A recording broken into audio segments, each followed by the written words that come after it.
The RSVPs to the White House were not that good because the White House had to spend the day saying how because King Salman from Saudi Arabia is not coming to Thursday's Gulf Cooperation Council meeting at Camp David, it is not an indication that things are deteriorating or that they're sending a secret message about the administration's efforts on Iran.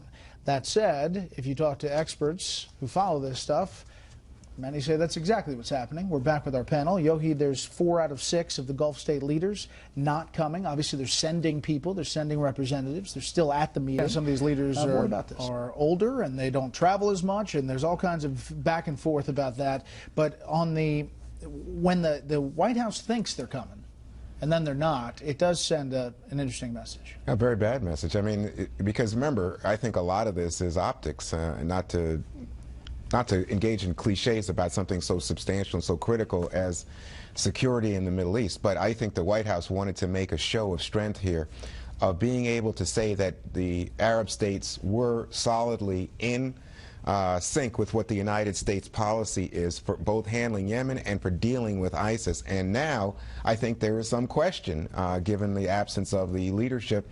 And it was, again, about having the leaders with President Obama, not the second in hand. I understand what you're saying about the age of the king, and I've seen reports and some, and some of the 79, I think, and some of the agencies suggest Alzheimer's. But they wanted a show, and they wanted the picture, and they're not going to get it. Yeah, just moments ago, the White House put out a statement saying President Obama had a call with King Salman, and where the king expressed his regret, quote, at not being able to travel to Washington this week.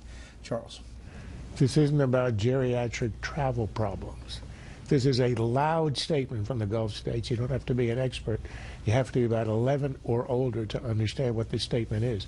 And it's not about Yemen. This is about Iran. This is a rejection of the agreement the United States is about to embark in with Iran by the states who are going to be very badly affected by it and who strongly object to it.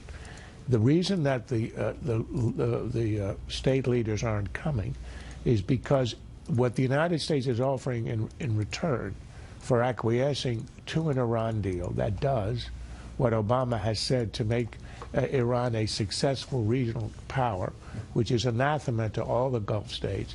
The result of that would be a terrible blow against security of the Gulf states, and they are saying they will not be bought off with an agreement from the United States. Even if it were a written agreement, it wouldn't be worth the paper it's written on, given the history of this administration carrying out the promises and the threats it made. So that was